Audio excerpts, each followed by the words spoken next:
Donc je disais, il n'y a pas beaucoup d'exemples dans la littérature et qui nous présentent un peuple, une société comme une plantation.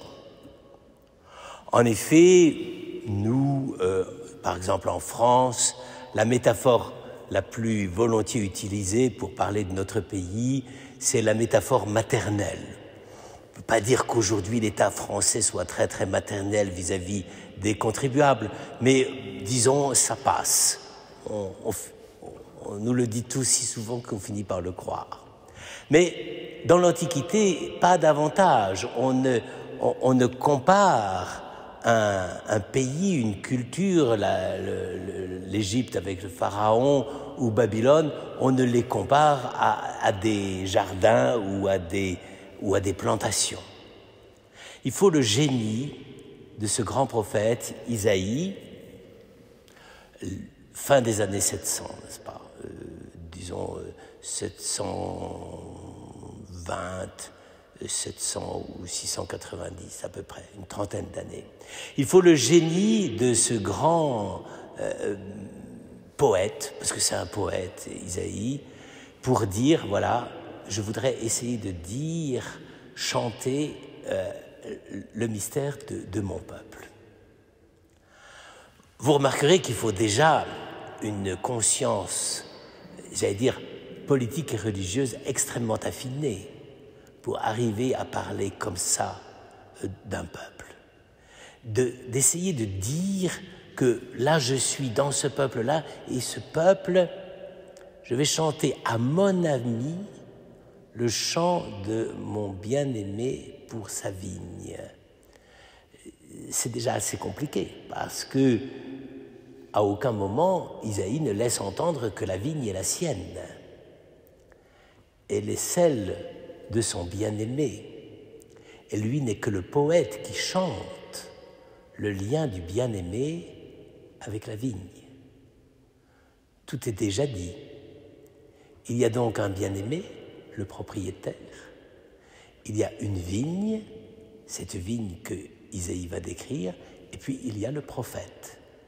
Mais le prophète n'a aucune intention ni prétention de s'approprier la vigne. Admirons au passage la délicatesse du poète. Le poète prophète ne dit pas « voilà, moi je sais ce qu'est Israël, je ne garde pas la parole pour moi, pas plus que la réalité de la vigne ne m'appartient, je la chante et je la célèbre parce qu'elle est à mon bien-aimé. » Donc, le prophète est le bien-aimé de Dieu. Dieu est le propriétaire de la vigne. Et la vigne est ce que le prophète doit chanter. Vous remarquerez que Isaïe ne chante pas l'amour de Dieu. Il chante l'amour du bien-aimé pour sa vigne. Et donc, il célèbre la vigne en tant qu'objet des prévenances et de la douceur de Dieu. Et alors, à ce moment-là, si je puis dire, il se déchaîne.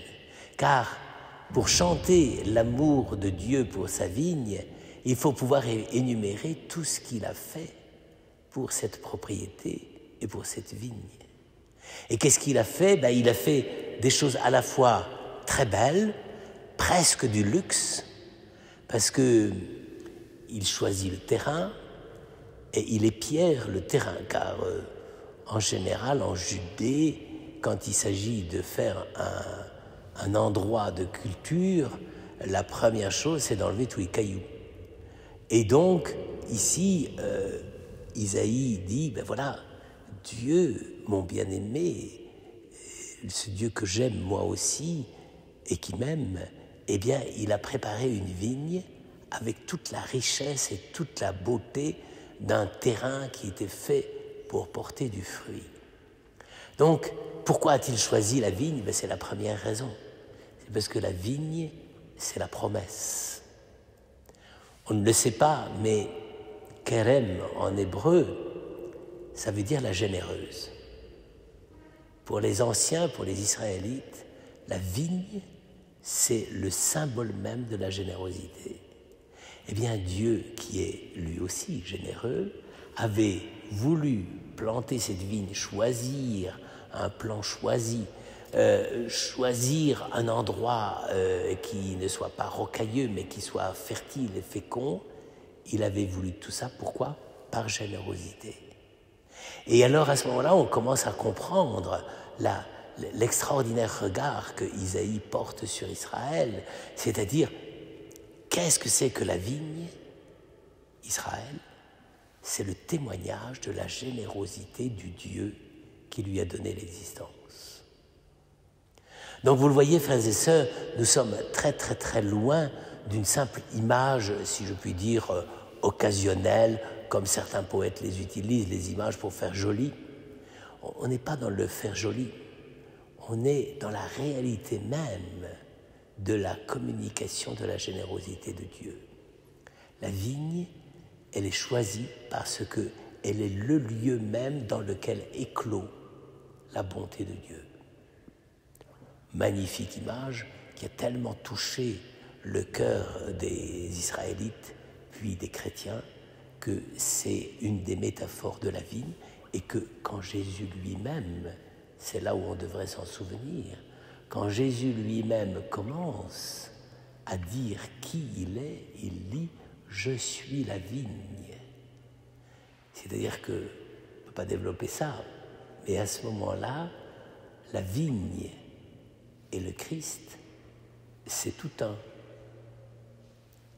Et alors, donc c'est là que commence l'admiration, une sorte de regard ébloui du poète Isaïe, du poète prophète. Et effectivement, il se dit, je ne peux chanter que ça, car quand je regarde l'histoire de Dieu avec sa vigne, il a tout fait pour que cette vigne soit vraiment une vigne. Et avec cette perspective, planter du muscat, ce n'est pas innocent. C'est planter pour que la vigne donne le vin le plus capiteux et le plus capable de réjouir le cœur. Et par conséquent, le but de Dieu, ce n'est pas de cultiver une vigne pour qu'elle soit simplement une vigne, mais qu'elle rapporte au maître, à Dieu, qu'elle rapporte la plénitude du bonheur, de la saveur et de la joie d'être produite pour son maître. Et donc, il y a là une façon extraordinaire d'envisager le mystère d'Israël. Israël, c'est une vigne. Et l'Église, c'est une vigne. Est-ce que Israël remplit toujours de joie le cœur de Dieu? Est-ce que l'Église, que nous sommes, remplit toujours de joie le cœur de Dieu? On peut parfois se poser la question. En tout cas, au début de l'Avent, ça vaut la peine. Et puis, après cela, évidemment, c'est le coup de colère. Car si on a été investi d'une si grande mission, apporter, si je puis dire, le meilleur vin sur la table de Dieu, parce que c'est ça que ça veut dire, n'est-ce pas? Et puis qu'on apporte du verjus et de la piquette, comme on en produisait il y a encore 50 ans sur les coteaux de l'Hérault, n'est-ce pas? Mais il y a de quoi se mettre en colère, c'est insupportable. Gâcher les possibilités que Dieu a mis de générosité, de fertilité, de fécondité dans la vigne, et que la vigne se dise « bon, j'ai pas envie de donner le meilleur vin à mon maître », c'est insupportable. Mes frères et sœurs, c'est ça Isaïe. Isaïe, c'est un poète qui est capable à la fois de s'émerveiller de tout ce qui est le projet de Dieu sur la vigne, mais en même temps, qui, dans sa mission, dans sa responsabilité de prophète, sera amené jour après jour à dénoncer toutes les lâchetés et toutes les fautes qui vont trahir la véritable vocation de la vigne. Ainsi donc, lorsqu'on commence le temps de l'Avent par la lecture de ce genre de texte, n'est-ce pas, ce n'est pas innocent. C'est vraiment une reprise de conscience que quand on fête le temps de l'Avent, eh bien on fête à la fois ce mystérieux geste de générosité de Dieu qui par sa création nous a donné d'être sa vigne, mais en même temps ce encore plus mystérieux refus qui peut habiter notre cœur pour ne pas apporter au Seigneur la joie de son cœur.